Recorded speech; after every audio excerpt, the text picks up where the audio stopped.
3 du calendrier de l'Avent. Et aujourd'hui, on va réaliser un carré au point de riz. Donc pas de panique, ça reste les 2 points que vous avez appris hier et avant-hier. Nous sommes sur des mailles en droit et des mailles en vert. Jusqu'à maintenant, vous avez fait du point mousse avec des mailles en droit sur chaque maille de chaque rang. Hier, vous avez fait du jersey avec un rang avec que des mailles en droit et un rang avec que des mailles en vert que vous avez alterné du début à la fin. Et maintenant, le point de riz. Nous allons être sur une alternance de mailles en droit et mailles en vert, mais sur un et même rang. En fait, sur tout le rang, vous allez alterner une en droit, une en vert, une en droit, une en vert. Voilà, donc c'est un peu plus long parce que vous allez devoir changer de maille à chaque maille, mais le rendu est vraiment très joli. Donc là, on part sur 25 mailles, encore et toujours. Et on va commencer par tricoter une maille à l'endroit. Là, mon fil se trouve derrière.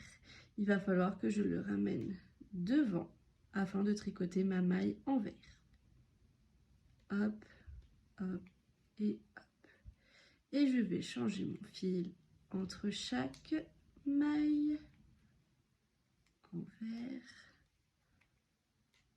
en droit, en vert, en droit,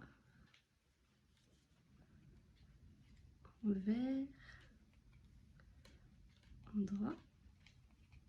Et je vais faire ça tout le rang.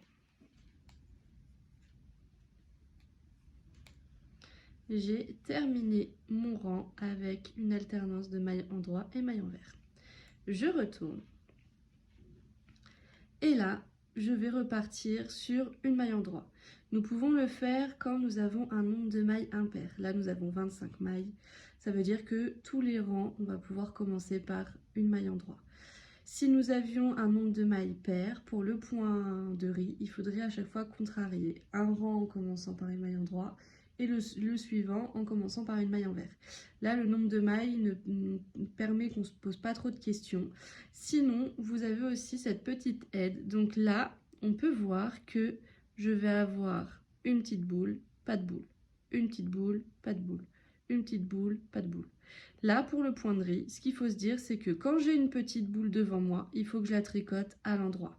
Et si j'ai pas de petite boule, il faut que je la tricote à l'envers. Ça peut vous aider si vous avez un petit bug au milieu de rang. Donc là, je tricote à l'endroit. Et là, je tricote à l'envers.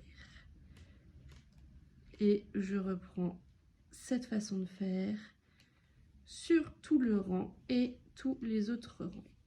Le but du point de riz, c'est qu'on ait une alternance de petites boules. Ce que j'appelle les petites boules, c'est justement ça, ça, ça, ça, ça et ça. Et en fait, ça va toujours être en quinconce. Et on continue jusqu'au bout. Hop, là, j'ai une petite boule. Je tricote à l'endroit. Je n'ai pas de petite boule. Je tricote à l'envers. Et je répète ça jusqu'à 25 cm de hauteur totale. Ou alors, il faut mesurer la largeur de votre carré et faire la même dimension au niveau de la hauteur. Hop, j'ai failli me tromper parce que je parle en même temps. Je finis juste le rang avec vous pour vous montrer.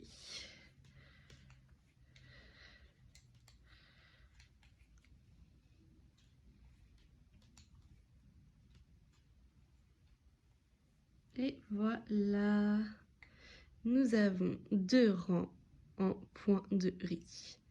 Maintenant, c'est à vous de jouer et on se retrouve demain pour la 4e journée et pour un nouveau point. À bientôt!